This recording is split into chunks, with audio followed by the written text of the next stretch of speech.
南韩真出名的女子团体，讲要伫11月22、23头一摆伫高雄登台唱歌，真侪民众唔若抢票，嘛爱订房间。都网友伫面册抛出这个文章，讲昨暝上这个阿帕狗呢订房间，订房间时发现讲高雄5星级的汉来饭店11月23双人房间，这个港景客房，佮有早顿。520块，伊随落订，马上破文，互这个网友知影，有真个网友呢对咧订房间，同款的房型呢，一暝一般拢爱1万几千块，要过520块，顶是拍0.5折。针对这点，汉来饭店讲会调查清楚，真正这个订单若成立，拢会收。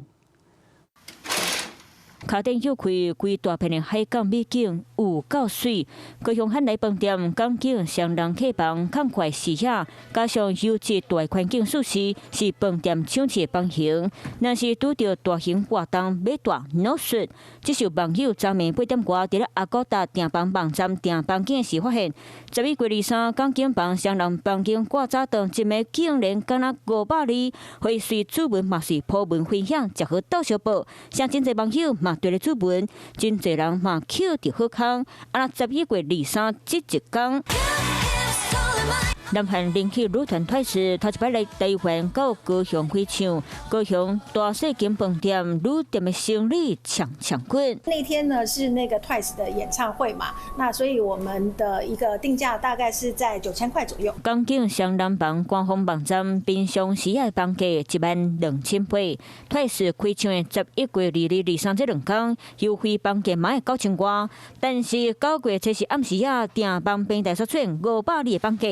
伊是拍0.5折，到底是发生什么代志？在跟Agoda就是联系，去了解，就是说他们是不是系统上面出了一些问题。但是如果这个订单是成立的，那我们对上面的价格一定是全权的去承担。汉来饭店讲，敢是第三房订房平台系统出差错，有偌济订单的数量，即马也搁伫咧调查。所落来，若Twice搁有同款高人气的 BLACKPINK， 嘛要伫咧10月18、19这2天，搁一摆来高雄开唱。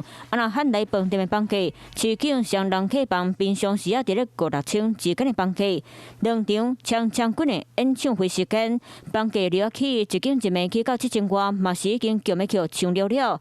这一遍网友主文的汉来520房价，若是业者真正认晓，民众暗时啊可能拢会微微啊笑。Hello， 我是陈雅玲。想要抢先掌握最及时的新闻资讯吗？赶快订阅、按赞、开启小铃铛，锁定华视新闻 YouTube 频道。